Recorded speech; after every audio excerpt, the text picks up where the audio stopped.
Praise the Lord. நாம் நிர்மூலமாகாதிருப்பது கர்த்தருடைய கிருபை. புலம்பல் 3:22 நாம் வாசிக்கிறோம்.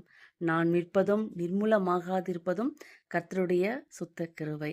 கிருபை என்பது தகுதி இல்லாதவர்களுக்கு கிடைக்கிற ஆசீர்வாதம்தான் கர்த்தருடைய சுத்த தூய கிருபை. பழையதை நீக்கி புதிய காரியத்தை நம் வாழ்க்கையில கொடுக்கிறது தான் கர்த்தருடைய தூய கிருபை.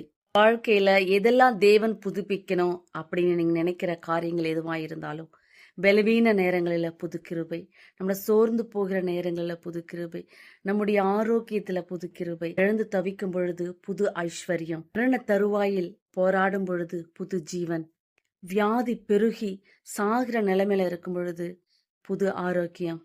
இப்படியாக ஆண்டவர் நம்முடைய வாழ்க்கையில எதெல்லாம் அவர் புதுப்பிக்கணும் என்று நீங்க நினைக்கிறீங்களோ, இன்று ஆமேன் என்று சொல்லுங்க. நீங்க நினைக்கிற காரியங்கள் எதுவாக இருக்கட்டும், ஆண்டவர் என் வாழ்க்கையில இதை புதுப்பிக்கணும், அவருடைய கிருபை என் வாழ்க்கையில வரணும்.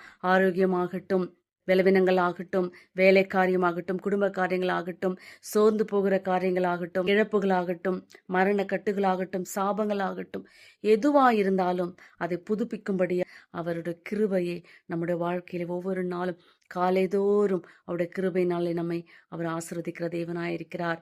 நம்புறவங்க ஆமேன் என்று சொல்லுங்க. கர்த்தருடைய கிருபையை பெற்றுக்கொள்ளுங்க.